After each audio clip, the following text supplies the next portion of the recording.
우리 예수님 이 땅에 오셨습니다. 우리를 위해 이 땅에 오신 줄로 믿습니다. 이 시간에 여러분 함께 우리 성탄 인사 나누기 원하는데, 제가 먼저 여러분에게 메리 크리스마스라고 하면 여러분들도 저에게 화답해 주시고 옆에 분과 함께 인사하겠습니다. 메리 크리스마스. 옆에 분하고도 인사하겠습니다. 메리 크리스마스. 한번 다시 인사합시다. 우리 예수님 이 땅에 오셨습니다. 할렐루야. 네, 여러분, 성탄, 우리 예수님의 핵심은 기쁨에 있는 줄로 믿습니다. 여러분께 제가 한번 묻고 싶습니다. 혹시 여러분들의 지나온 인생길 가운데 가장 기뻤던 순간이 있지요? 제가 혹시 우리 대한민국을 예를 들면 요 며칠 전에 가장 기쁜 일이 있었죠. 월드컵 16강에 도저히 불가능한 상황에 극적으로 16강 진출을 할 때, 여러분, 제가 토요일 날 새벽에 잠이 안 오더라고요. 눈물이 나더라고요. 제가 애국자인가 봐요. 정말 기뻤어요. 자, 어느 분에게 제가 물어봤습니다. 몇몇 분에게 물어봤더니, 지나온 인생 가운데 어느 게 가장 기뻤습니까? 물었더니 시부모님 집에 살다가 분가에 나올 때 기뻤다고 하시더라고요. 또 어느 분은 군 복무를 마치고 군대 정문을 나올 때 뛸 듯이 행복했다. 또 어느 분은 첫 아기를 낳고 나서 세상을 다 얻은 것처럼 기뻤다고 했고요.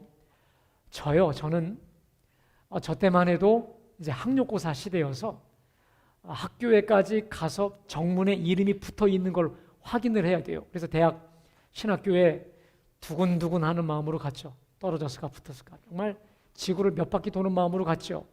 여러분, 어떻게 됐을까요? 단방에 이름이 붙어 있더라고요. 얼마나 기뻤는지 모르겠어요. 자, 여러분은 언제 가장 기쁘십니까? 기쁘셨습니까? 자, 그런데 우리가 지나온 인생길 가운데 그 어떤 기쁜 사건보다도 우리 예수님이 이 땅에 오신 것은, 오늘 말씀해 보세요, 온 백성에게 미칠, 온 백성을 위한 큰 기쁨의 좋은 소식. 할렐루야. 여러분, 얼마나 좋은 소식인지 그 수식어를 보세요. 부분적인 사람이 아니라 온 백성에게, 그 다음에 큰 기쁨의 좋은 소식이라고 말하고 있습니다. 여러분, 왜 예수님 오신 게 이렇게 온 백성에게 두루두루 미칠 큰 기쁨의 좋은 소식일까? 제가 결론부터 말씀드리겠습니다. 예수님께서 저와 여러분의 죄를 위해, 다시 말해 우리를 죄에서 구원하시고자 이 땅에 오셨기 때문인 줄로 믿습니다. 우리 모두의 죄 문제를 해결해 놓으시고자 이 땅에 오셨다는 거예요. 자, 그러면 여러분, 또 하나 질문. 도대체 무슨 근거로 예수님이 우리의, 저와 여러분의 죄 문제를 해결해 놓으신 이 사건이 그렇게 크고 기쁜 최고의 기쁨일 수 있을까? 여러분, 제가 오늘 여러분들에게 두 가지만 말씀드리겠습니다.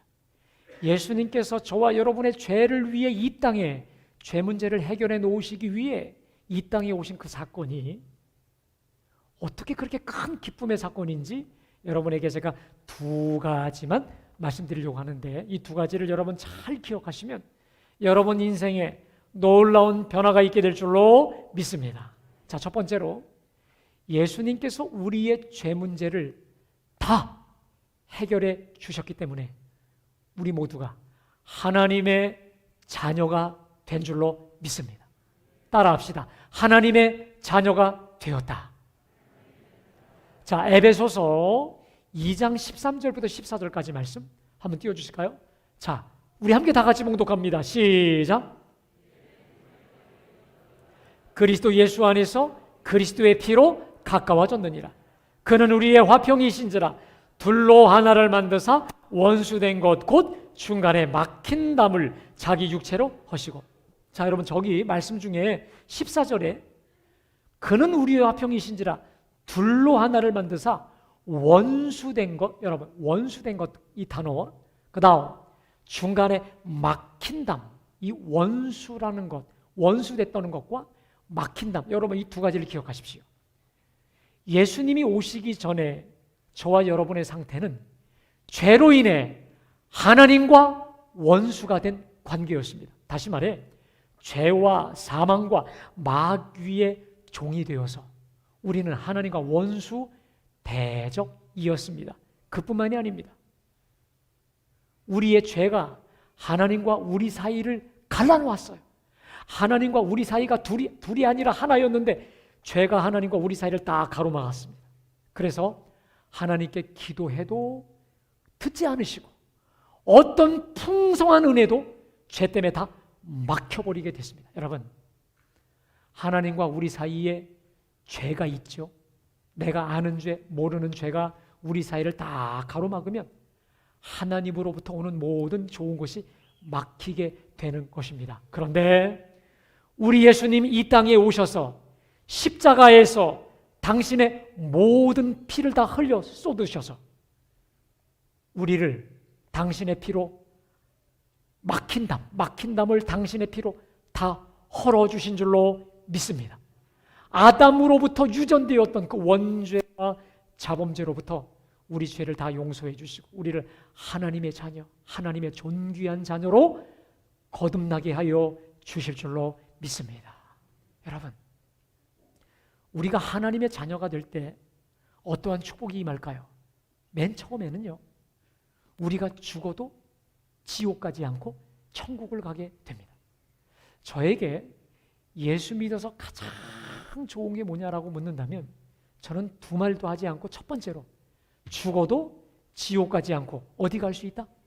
하나님의 나라, 하나님 아버지 계신 천국 갈 수 있는 그 축복, 이것이 가장 큰 축복인 것입니다. 여러분, 한번 생각해 보세요. 이 땅에서 아무리 우리나라 최고의 기업의 회장으로 이사로 아무리 떵떵거리고 살았어도 죽어서 저 유황불로 가득한 지옥에 들어간다면 여러분, 성공한 인생입니까? 실패한 인생 아니겠습니까? 그러나 주 예수님의 십자가 그 보혈로, 그 피로 우리 죄를 다 씻으셔서 우리를 하나님의 자녀 삼아주셔서 죽어도 죽지 않는 영원한 천국으로 우리를 인도해 주신 줄로 믿습니다. 여러분, 그뿐만이 아닙니다. 우리 실생활 가운데 하나님의 자녀만이 누릴 수 있는 그 자녀의 권세, 얼마나 풍성한지를 모릅니다. 제 아들 얘기 하나만 하겠습니다. 2주 전에 제 고향 친구의 어머니가 갑자기 소천하셨어요. 자, 그래서 이제 검은 양복을 입으려고 옷장, 장롱을 뒤지는데 검은 양복이 없는 거예요. 제가 아끼는 옷인데 이게 아무리 봐도 없어요. 이게 없어요. 그래서 찾다 하도 못 찾아서 우리 집사람한테 물었죠. 근데 검은 양복 어디 갔어? 주열이가 입고 갔어. 저는 입고 간 줄 잘 몰라요. 근데 입고 간 지가 굉장히 오래됐어요. 여러분, 정상적인 상황이라면 제 별로 허락 없이 갔을 때 제가 화를 내야 됩니까? 웃어야 됩니까? 뭐 해야 돼요? 화내는 게 정상인데 웃겨요. 웃음이 나요. 여러분, 이게 부모입니다. 왠 줄 아세요? 내 새끼니까 그런 거예요. 예전에는요, 봄 마이가 있었는데 제가 아끼던 옷입니다. 그 청색에. 자기가 입어보더니 자기 입는다는 거야. 가져갔어요. 그래서 집에 없습니다. 저한테. 왠 줄 아십니까? 내 새끼이기 때문에 가능한 것이죠. 자녀에게는 아빠 거는 다 자기 겁니다. 그리고 우리 아들이 저한테 돈 붙여달라고 할 때 조금도 주저하지 않고 당당합니다. 아주 확신과 당당하게 요구를 합니다. 물론 우리의 아들이 개념이 없어 그런 게 아니라 예의 범절 아주 뛰어난 아들이거든요. 그런데 저한테 뭐를 부탁할 때 언제나 당당합니다. 왠 줄 아십니까? 제 아빠니까. 제가요, 우리 아들을 보다가 이 말씀이 떠올랐습니다. 자, 마태복음 7장 11절 말씀. 우리 함께 다 같이 봉독합니다. 너희가 악한 자라도 좋은 것으로 자식에게 줄 줄 알거든. 하물며 하늘에 계신 너희 아버지께서 구하는 자에게 좋은 것으로 주시지? 따라하겠습니다. 구하는 자에게 좋은 것으로 주신다. 믿으세요? 하늘에 계신 우리 아버지는요, 당신의 자녀들이 구할 때 언제나 최선의 것으로 주시고 싶어하고 주시고 주실 수 있는 능력의 아버지이기 때문에 반드시 주시는 줄로 믿습니다. 오늘 예배하는 여러분들께 제가 분명히 말씀드립니다. 우리가 살다 보면 인생의 벼랑 끝, 낭떠러지 저 끝에 몰릴 때가 있습니다. 근데 여러분, 제가 여러분에게 분명하게 단언합니다. 기도하면 됩니다. 따라합시다. 기도하면 된다. 여러분, 기도하면 살아나요. 오늘 우리 예배하는 우리 교회학교 친구 여러분, 여러분들이 아직 어리기 때문에 인생의 쓴맛, 단맛을 잘 몰라요. 근데 경험해봐요. 아, 인생이 정말 쓰구나. 이걸 느낄 거예요. 자, 그런데 아무리 살기 어렵고 힘들어도 쓴맛을 경험해도 기도하면 다 될 줄로 믿습니다. 기도하면 살아나요. 저를 따라하겠습니다. 기도하면 다 됩니다. 기도하면 살아납니다. 자, 그래서 시편 25편 3절에 우리 주님이 이런 말씀하십니다. 자, 저를 따라합시다. 주를 바라는 자들은 수치를 당하지 아니하려니와. 자, 여기까지만요. 여러분, 우리가 어떠한 인생의 코너와 극한에 몰린다 할지라도 제가 분명히 확신하는 게 있어요. 제가 살아온 인생이 얼마 되지 않지만 확신하는 게 있습니다. 어떠한 코너, 어떠한 벼랑, 어떠한 낭떠러지에 몰린다 할지라도 주를 바라고 주님을 의지하고 하나님께 기도할 때, 여러분, 하나님은 우리를 수치당하지 않게 하실 줄로 믿습니다. 우리를 부끄러움 당하지 않도록 오히려 전화 위복시키셔서 위기를 하나님의 기회로 바꾸어 주실 줄로 믿습니다. 자, 두 번째로 우리 예수님이 이 땅에 오셔서 십자가로 우리 죄 문제를 해결해 주셨기 때문에 두 번째, 따라하겠습니다. 우리 자신의 모순과 분열이 해결된다. 제가 여러분에게 정말 어려운 말씀 드린 것 같아서 죄송한데 한번 다시요. 우리 자신의 모순과 분열이 해결된다. 예, 조금 여러분 어려운 단어인데 여러분, 제가 하나 여러분에게 묻겠습니다. 이제 우리가 토요일 날 되면 송구영신 예배를 드립니다. 이제 2022년 묵은해를 보내고 2023년 새해를 맞이합니다. 자, 여러분, 새해가 되면 여러분 결심하세요? 안 하세요? 큰 결심하죠. 다이어트도 하고 모두 줄이고 모두 없애고 뭐 하지 않는다, 뭐 한다, 엄청나게 많은 결심을 하지요. 특별히 우리 그 교회학교 친구들은요, 방학 때가 되면 그거 한번 좀 띄워주실래요? 그 생활계획표. 저거 많이 그릴 거야, 그렇죠? 많이 할 거예요. 근데 우리 친구들한테 내가 솔직히 물어볼게요. 저 계획한 대로 살아? 계획한 대로 다 살아요? 너무 자신 있어. 자, 내려주세요. 여러분, 용두삼이라는 말이 있죠. 그리고 작심삼일이라는 말이 있습니다. 여러분 어떻게 생각하세요? 내려주셔도 돼요. 우리는 이렇게 생각합니다. 우리 의지가 나약해서, 내 열정이 부족해서, 내 마음이 부족해서라고 우리는 생각합니다. 예, 물론 그런 면도 있습니다. 자, 그런데 더 중요한 게 있습니다. 여러분, 저는 사실 제 스스로는요, 정말 잘하고 싶은 게 많았어요. 한번 여러분 들어보세요. 제 딴에는 제 나름대로 이렇게 세운 목표가 있었거든요. 그 목표를 꼭 이루고 싶었고, 정말 잘하고 싶었고, 또 내가 목표한 그 비전, 언제나 이루기를 원하는, 항상 꿈을 쫓아갔던 사람 중에 하나는 사람인데, 문제는 뭐냐면 다 왔다 싶으면 항상 뭔가 1%가 부족하고 2%가 부족해서 된 것 같은데, 온 것 같은데 이게 안 되는 거예요. 그래서 저는 일기를 참 많이 썼어요.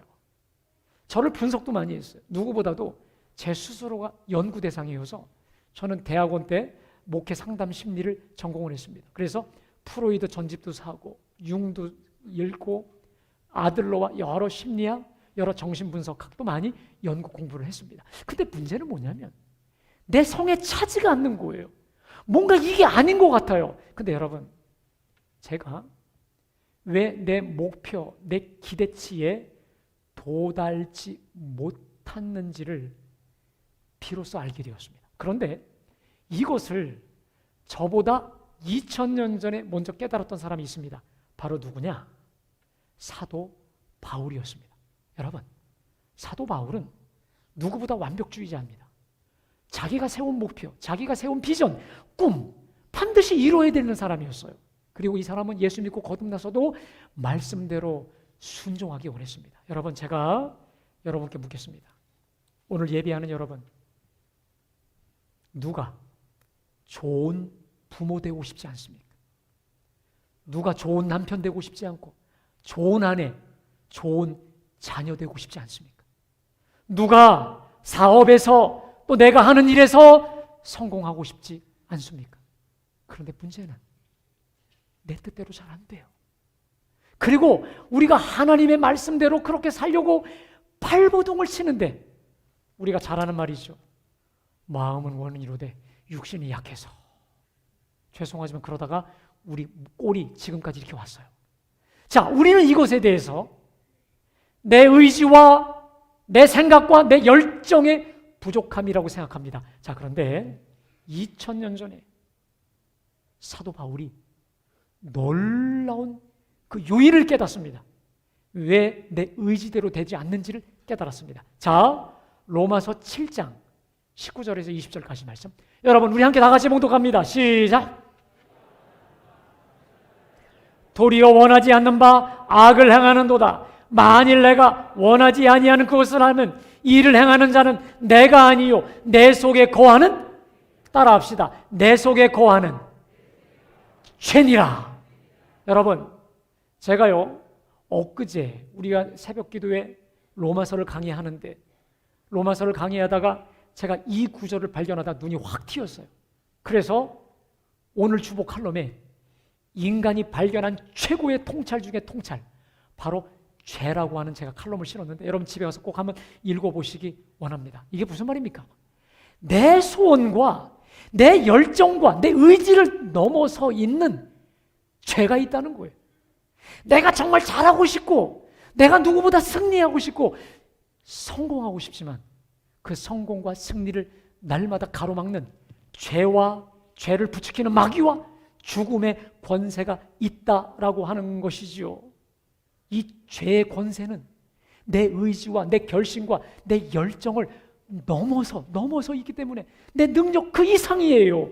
내 능력으로는 이 죄 문제, 마귀의 문제, 죽음의 문제 이기고 극복할 수가 없다라고 하는 것입니다. 그런데 오늘 이 땅에 오신 주 예수님께서 내가 해결할 수 없는 죄의 문제 해결해 주신 줄로 믿습니다. 우리 예수님이 성탄하셔서 십자가에서 죽으사 그 피로 그 보혈로 내가 어쩔 수 없는 내 죄악의 문제 다 씻어주신 줄로 믿습니다. 근데 여러분, 놀라운 사실은 우리 예수님께서 나를 위해 십자가에 달려 죽으실 뿐만 아니라 예수님 죽으실 때 나도 함께 달려 죽었다라는 것입니다. 자, 이 사실을 갈라디아 2장 20절에서 이렇게 말합니다. 내가 그리스도와 함께 십자가에 못 박혔나니 그런즉 이제는 내가 사는 것이 아니요 오직 내 안에 그리스도께서 사시는 것이라. 이제 내가 육체 가운데 사는 것은 나를 사랑하사 나를 위하여 자기 자신을 버리신 하나님의 아들을 믿는 믿음 안에서 사는 것이라. 여러분, 우리 예수님께서 십자가에서 저와 여러분을 위해 죽으신 줄로 믿습니다. 저와 여러분을 위해 십자가에서 보혈을 흘리셨어요. 그뿐만 아니라 우리 예수님께서 십자가에 달려 죽으실 때 죄악된 나도 죽었다라고 하는 것입니다. 여러분, 제가 설교 끝나면 세례식을 거행할 것입니다. 여러분, 세례의 의미가 뭘까요? 예수님 날 위해 죽으셨다는 거예요. 한번 따라하겠습니다. 예수님 날 위해 죽으셨습니다. 예수님만이 나의 구세주요 왕이십니다. 여러분, 이것을 믿고 고백하는 자들만이 세례받게 되는 줄로 믿습니다. 오늘 세례받는 분들은 이 사실을 믿고 고백합니다. 근데 더 중요한 것은 예수님 죽으실 때 나도 죽었다라고 하는 것이죠. 그래서 이제는 예수님만이 나의 주인이시고 생명이시라고 하는 것이죠. 여러분, 어느 목사님이 미국에 아주 건강하게 부흥하는 교회에 갔습니다. 그 교회가 이 그레이스 커뮤니티 처치라고 하는 교회인데 그 목사님을 만나서 이렇게 질문했대요. 목사님, 지금까지 목회하면서 성공한 것은 무엇이고 실패한 것은 무엇입니까? 물었더니 단 한마디로 말합니다. 내가 한 것은 다 실패요. 예수님이 하신 것은 다 성공이었습니다. 여러분, 저는 이 한마디를 참 듣고 많은 생각을 했어요. 내가 아무리 최선으로 뛰고 발버둥 치고 마음과 의지와 모든 걸 다 들여도 여러분, 내가 하는 것은 실패할 수밖에 없습니다. 왜? 죄와 사망과 마귀의 권세가 나보다 강하기 때문에 나를 이기지 못하게 합니다.